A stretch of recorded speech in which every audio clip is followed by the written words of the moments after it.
ದಾಸರಹಳ್ಳಿ ವಿಧಾನಸಭಾ ಕ್ಷೇತ್ರದ ಬಾಗಲಗುಂಟೆಯ ಎಂಇಐ ಮೈದಾನದ ಬಾಲಗಂಗಾಧರನಾಥ ಮಹಾಸ್ವಾಮಿ ರಂಗಮಂದಿರದಲ್ಲಿ ಸೆಪ್ಟೆಂಬರ್ 12ರಿಂದ 14ರವರೆಗೆ ಗಣೇಶೋತ್ಸವ ನಡೆಸಲಾಗುತ್ತದೆ ಎಂದು ಶಾಸಕ ಎಸ್ ಮುನಿರಾಜು ಸುದ್ದಿಗೋಷ್ಠಿಯಲ್ಲಿ ತಿಳಿಸಿದ್ದಾರೆ.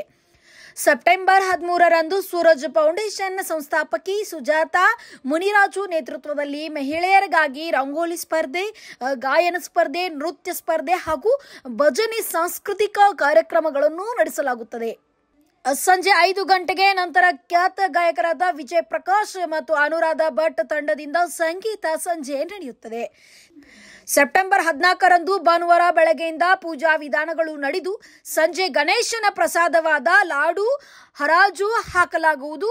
51 ಗಣೇಶ ಮೂರ್ತಿಗಳನ್ನು ಸಾಮೂಹಿಕ ಕಲಾ ತಂಡಗಳ ಮೆರವಣಿಗೆಗಳೊಂದಿಗೆ Bagalagunte Malasandra pipeline Dasarahalli metro ಮುಖಾಂತರ ಚೊಕ್ಕಸಂದ್ರ ಕೆರೆಯಲ್ಲಿ ವಿಸರ್ಜಿಸಲಾಗುವುದು ಎಂದು ತಿಳಿಸಿದರು.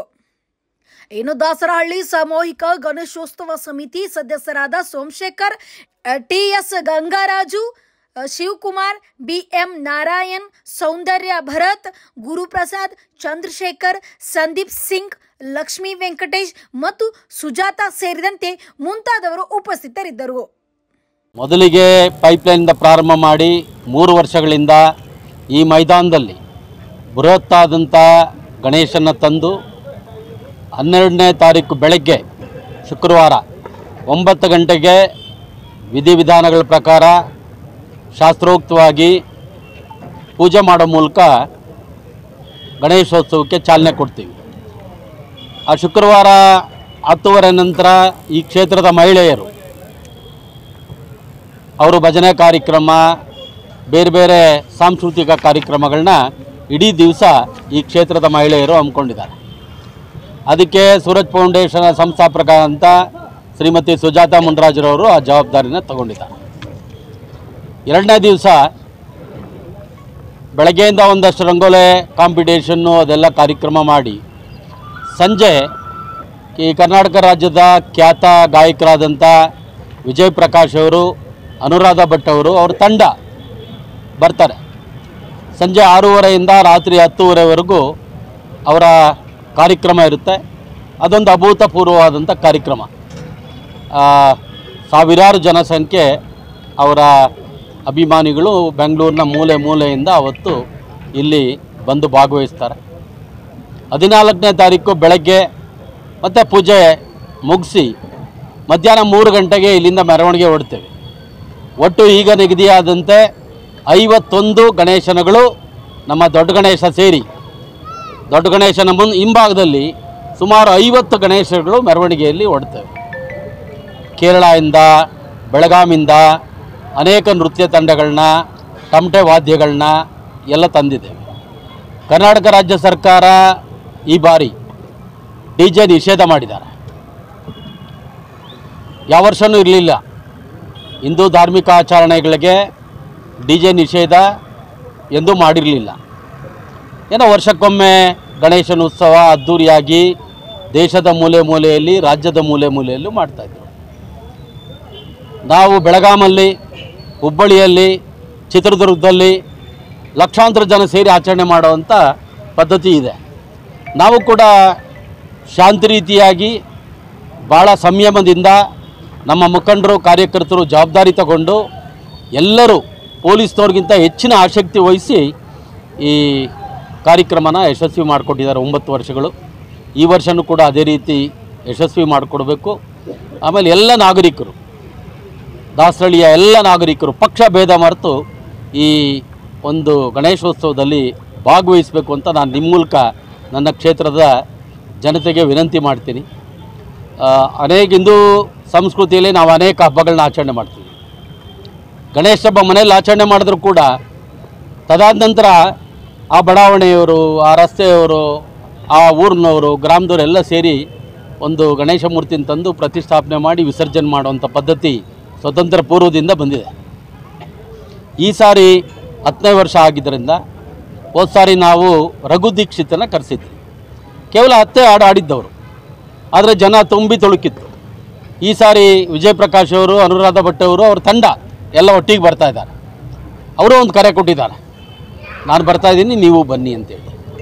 ಹಾಗಾಗಿ ಇದೊಂದು ಅಭೂತಪೂರ್ವವಾದಂಥ ಕಾರ್ಯಕ್ರಮ.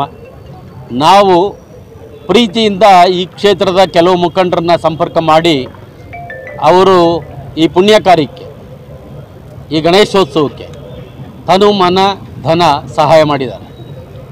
ಯಾರೋ ಕಿಡಿಗೇಡಿಗಳು, ಯಾರೋ ಬೇಜವಾಬ್ದಾರಿ ಜನ ವಸೂಲು ಮಾಡ್ತಾರೆ, ಧಮಕಿ ಹಾಕ್ತಾರೆ ಅಂತೆಲ್ಲ ಮಾತನಾಡ್ತಾರಂತೆ. ಒಬ್ಬ ನಾಗರಿಕರ ಥರ ನಾವು ಒತ್ತಾಯ ಮಾಡಿಲ್ಲ, ಪ್ರೀತಿಯಿಂದ ಕೊಡೋರೇ ಇದ್ದಾರೆ. ಹೋದ ಸಾರಿ ತುಂಬ ಚೆನ್ನಾಗಾಯ್ತು, ಈ ಸಾರಿ ನಾವೊಂದು ಸಹಾಯ ಮಾಡ್ತೀವಿ ಅಂತ ಮುಂದೆ ಬಂದಂಥ ದಾನಿಗಳಿದ್ದಾರೆ. ನಮ್ಮ ಕಾರ್ಯಕರ್ತರು, ನಮ್ಮ ಮುಖಂಡರು ಅಷ್ಟೇ ಒಂದು 50 ಜನ ಸಂಪರ್ಕ ಮಾಡಿರ್ಬೋದು. ಈ ಪುಣ್ಯ ಕಾರ್ಯಕ್ಕೆ ನೀವು ಕೈ ಜೋಡಿಸಿ ಅಂತೇಳಿ. ಒಂದು ಕಟ್ಟಡದ ಹತ್ರ ಹೋಗಲಿಲ್ಲ, ಒಬ್ಬ ಸರ್ಕಾರಿ ನೌಕರ ಹತ್ರ ಹೋಗಲಿಲ್ಲ, ಒಂದು ಬೇಕ್ರಿ ಹತ್ರ ಹೋಗಲಿಲ್ಲ, ಒಂದು ಬಾರ್ ಹತ್ರ ಹೋಗಲಿಲ್ಲ, ಒಬ್ಬ ವಾಟರ್ ಮ್ಯಾನ್ ಹತ್ರ ಹೋಗಲಿಲ್ಲ. ಅವನ ಹುಚ್ಚ ಬಾಯಿಗೆ ಬಂದಂಗೆ ಮಾತನಾಡ್ತಾನಂತೆ, ಎಲ್ಲರ ಹತ್ರನೂ ಉಸಿರು ಮಾಡ್ತಾ ಇದ್ದಾರಂತೆ. ಪುಣ್ಯ ಕಾರ್ಯ ಮಾಡೋಕ್ಕೂ ಯೋಗ್ಯತೆ ಇರಬೇಕು. ಪುಣ್ಯ ಕಾರ್ಯ ಮಾಡಬೇಕಾದ್ರೆ ಯಾವುದೋ ಪೂರ್ವಜನ್ಮದ ಪುಣ್ಯ ಇರಬೇಕು. ನಮ್ಮ ಕ್ಷೇತ್ರ ಏನೂ ಎಂಟರ್ಟೈನ್ಮೆಂಟ್ ಇಲ್ಲ. ಅದಕ್ಕೋಸ್ಕರ ದಾಸರಳ್ಳಿ ದರ್ಶನ ಅಂತೇಳಿ 3 ದಿವಸಗಳ ಕಾಲ ಏಷ್ಯಾನೆಟ್ ಸುವರ್ಣ ನ್ಯೂಸು ಮತ್ತು ಕನ್ನಡ ಪ್ರತಿಧ್ವನಿಗೆ ಮಾಡಿದ್ವಿ. ಅದಾದ ನಂತರ ಗಣೇಶೋತ್ಸವ, ಇದಾದ ನಂತರ ವಿಜಯ ಕರ್ನಾಟಕದವರು ವಿಕಾಸ್ ಸ್ಟ್ರೀಟ್ ಹಬ್ಬ ಅಂತ ಒಂದು ಮಾಡ್ತಾರೆ. ಇವೆಲ್ಲ ನಮ್ಮ ನಾಗರಿಕರಿಗೆ ಏನಾದರೂ ಮನೋರಂಜನೆ ಬೇಕು ಅನ್ನೋ ದೃಷ್ಟಿಯಿಂದ ಮಾಡ್ತಾಯಿದ್ದೀವಿ. ನಾನು ನಿಮ್ಮ ಮೂಲಕ ನನ್ನ ಕ್ಷೇತ್ರದ ತಾಯಂದರಿಗೆ, ವಿಶೇಷವಾಗಿ ಎಲ್ಲ ನಾಗರಿಕರಿಗೆ, ಯುವಕರಿಗೆ ಈ 3 ದಿವಸಗಳ ಕಾಲ ಬನ್ನಿ, ಮೈದಾನದಲ್ಲಿ ಭಾಗವಹಿಸಿ ಈ ಕಾರ್ಯಕ್ರಮನ ಯಶಸ್ವಿ ಮಾಡಿಕೊಡಿ, ಆನಂದನ ಕಣ್ತುಂಬ್ಕೊಳ್ಳಿ. ಭಾಳ ಅದ್ಧೂರಿ ಗಣೇಶ, ಅದು ಸುಮಾರು ಒಂದು 25 ಅಡಿ ಮೇಲೆ ಲಿಫ್ಟ್ ಮಾಡ್ತಾರೆ, ಮೇಲೆ ತಿರುಗಿಸಿ ರೌಂಡ್ ಹೊಡಿತಾರೆ. ಅದು ನೋಡೋಕ್ಕೆ ಆನಂದ. ನಾವು ಒಂದು ಲಾಡು, ಒಂದು 25 kg ಲಾಡು ಗಣೇಶನ ಕೈ ಮೇಲೆ ಇಟ್ಟಿರ್ತೀವಿ ಪ್ರತಿ ವರ್ಷ. ಅದನ್ನು ಆಕ್ಷನ್ ಮಾಡ್ತೀವಿ.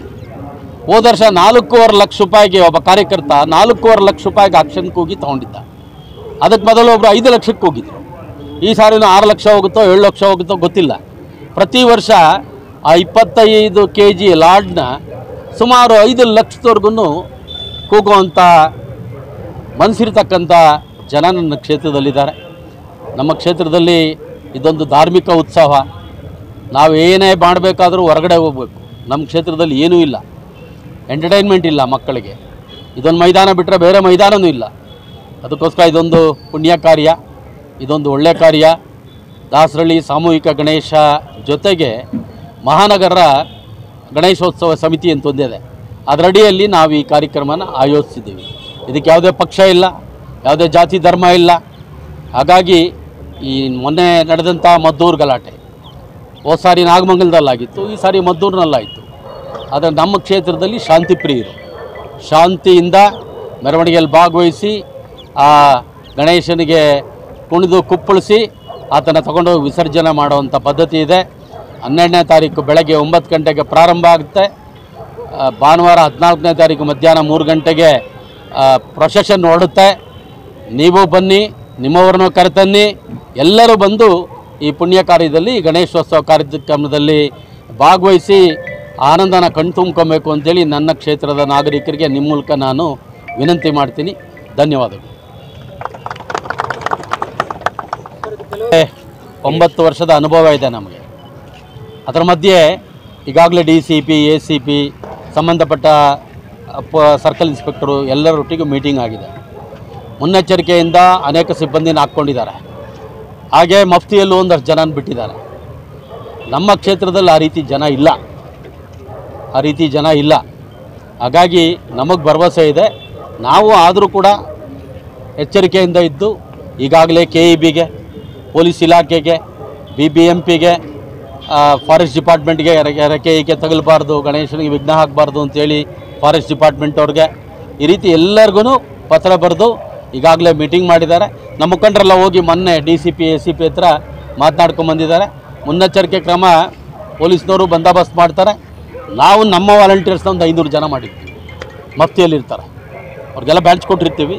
10 ದಿನ ಕಣ್ಣಿಟ್ಕೊಂಡು ನಾವು ಈ ಮೆರವಣಿಗೆಯನ್ನು ತೊಗೊಂಡೋಗ್ತೀವಿ. ಒಂದು ಸಣ್ಣ ಅಹಿತಕರ ಘಟನೆಗೂ ಅವಕಾಶ ನಾವು ಕೊಟ್ಟಿಲ್ಲ. ಹಾಗಾಗಿ ನನ್ನ ಕ್ಷೇತ್ರ 90 ಭಾಗ ಹೊರಗಡೆಯಿಂದ ಬಂದು ವಾಸ ಮಾಡುವಂಥ ಜನ. ಅವ್ರಿಗೆ ನೆಮ್ಮದಿ, ಡೆವಲಪ್ಮೆಂಟು ಯಾವುದೇ ಅಹಿತಕರ ಘಟನೆಗಳು ನಡೀಬಾರ್ದು, ಆ ರೀತಿ ಇದೆ. ಇದುವರೆಗೂ ಸುಮಾರು 3ನೇ ಬಾರಿ ಶಾಸಕ ನಾನು. ಅದನ್ನು ಮುಂದುವರ್ಸ್ಕೊಂಬಂದಿದ್ದೀವಿ. ಹಿಂದೆ ಇತ್ತು, ದಬ್ಬಾಳಿಕೆಗಳಿತ್ತು, ದೌರ್ಜನ್ಯಗಳಿತ್ತು, ಯಾರ್ದೋ ಸೈಟಿಗೆ ಬೇಲಿ ಹಾಕೋರು, ಗುಂಡಾಗಿರಿಗಳಿತ್ತು, ರೌಡಿಸಮ್ ಇತ್ತು. ಅದನ್ನೆಲ್ಲ ಮಟ್ಟ ಹೊಡೆದಿದ್ದೀವಿ. ಇಡೀ ಬ್ಯಾಂಗ್ಳೂರಿನಲ್ಲಿ ಸ್ಪಿಟ್ ಕ್ಲಬ್ ಇಲ್ಲದೆ ಇರೋ ಯಾವ್ದಾದ್ರು ಕ್ಷೇತ್ರ ಇದ್ದರೆ ಅದು ನನ್ನ ಕ್ಷೇತ್ರ ಅಂತ ನಾನು ಹೆಮ್ಮೆಯಿಂದ ಹೇಳ್ಕೊತೀನಿ. ನಾನು ಬಂದಾಗ 2008ರಲ್ಲಿ ಪ್ರಥಮ ಬಾರಿಗೆ ಶಾಸಕನಾದಾಗ ಒಂದು 30 ಇತ್ತು ಈ ಸ್ಪಿಟ್ ಕ್ಲಬ್ಗಳು, ಎಲ್ಲ ಮುಚ್ಚಿದ್ದೀವಿ. ಮೊನ್ನೆ ಕೂಡ ಇಡೀ ಬ್ಯಾಂಗ್ಳೂರಿನ ಎಲ್ಲ ರೌಡಿಗಳೆಲ್ಲ ಮಾತಾಡಿದ್ರು. ಆದರೆ ನಾನು ಬಿಡಲಿಲ್ಲ. ನನ್ನ ಕ್ಷೇತ್ರ ನೆಮ್ಮದಿಯಾಗಿರಬೇಕು ಮತ್ತು ಅಂಥ ಅನೈತಿಕ ಚಟುವಟಿಕೆಗಳಾಗಬಾರ್ದು ಅಂಥೇಳಿ ಹದ್ದಿನ ಕಣ್ಣಿಟ್ಕೊಂಡು ಕೆಲಸ ಮಾಡ್ತೀವಿ. ಪೊಲೀಸ್ನವರು ಬಂದೋಬಸ್ತ್ ಮಾಡಿದ್ದಾರೆ. ಅವರು ಕೂಡ ಹೋದ ಸಾರಿ ಆಚೆ ಸಾರಿ DCP ಅವರೇ ನೇತೃತ್ವ ವಹಿಸಿ ಅವರೇ ನಮ್ಮ ಜೊತೆಲಿದ್ದರು. ಅವರೇ ಹೇಳ್ತಾರೆ, ನಿಮ್ಮದೇ ಒಂದು ಸೈನ್ಯ ಇದೆ, ನೀವೇ ಶಾಂತಿಯಾಗಿ ಮಾಡ್ತೀರಾ, ನಮ್ಮ ಅವಶ್ಯಕತೆ ಇಲ್ಲ ನಿಮಗೆ ಅಂತ ಅವ್ರ ಬಾಯಿಂದ ಬರುತ್ತೆ. ಹಾಗೆ ಎಲ್ಲ ಮುನ್ನೆಚ್ಚರಿಕೆ ಕ್ರಮಗಳನ್ನ ನಾವು ತೊಗೊಂಡಿದ್ದೀವಿ. ಸರ್, ಇವಾಗ ಮದ್ದೂರಲ್ಲಿ BJP ನಿಯೋಗ ಭೇಟಿ ಮಾಡಿದೆ. ಹೋಮ್ ಮಿನಿಸ್ಟರ್ ಕೂಡ ಸಣ್ಣ ಪುಟ್ಟ ವಿಚಾರ ಅಂತ ಹೇಳಿದ್ದಾರೆ. ಇದ್ರ ಬಗ್ಗೆ ಏನು ಹೇಳ್ತೀರಿ? ನಾನು ಇವತ್ತು ಬೆಳಗ್ಗೆ ಕೆಲವು ಮಾಧ್ಯಮದ ಪ್ರಿಂಟ್ ಮೀಡಿಯಾದವ್ರಿಗೆ ಒಂದು ಬೈಟ್ ಕೊಟ್ಟಿದ್ದೆ. ಅಸಮರ್ಥ ಗೃಹ ಸಚಿವರು ನಮ್ಮ ಪುಲಕೇಶಿ ನಗರದಲ್ಲಿ ಶಾಸಕರ ಮನೆಗೆ ಬೆಂಕಿ ಹಾಕಿದರು. ಪೊಲೀಸ್ ಸ್ಟೇಷನ್ಗೆ ಬೆಂಕಿ ಹಾಕಿ ಪೊಲೀಸ್ ಸ್ಟೇಷನ್ನ ಚಿಂದಿ ಮಾಡಾಕಿದ್ರು. ಹಳೆ ಹುಬ್ಬಳ್ಳಿಯಲ್ಲಿ ಪೊಲೀಸ್ ಸ್ಟೇಷನ್ ನುಗ್ಗಿ ಹೊಡೆದಿದ್ರು. ಅಂಥ ಕೇಸ್ಗಳನ್ನೆಲ್ಲ ನೀವು ವಾಪಸ್ ತೆಗಿತೀರಲ್ಲ, ಅವ್ರಿಗೆ ಬುದ್ಧಿ ಕಲಿಸ್ಬಾರ್ದಾ? ಅವರೇನು ನಿಮ್ಮ ಬಂಧು ಬಳಗನ? ಅಂಥ ಕೇಸ್ ಯಾಕೆ ವಾಪಸ್ ತೊಂತೀರಾ? ಶಿಕ್ಷೆ ಆಗಲಿ. Bureau report B5 news Bengaluru. Thanks for watching. Read, discuss and debate with editor Dr. Yan Prashant Rao. Wanted reporters in print, digital and visual media for Bharat Vaibhav Daily Newspaper, BV News 5 Channel and BV Fast Web News from all the talukas of Karnataka, Goa and Maharashtra. If interested, send your resume to 9019229369.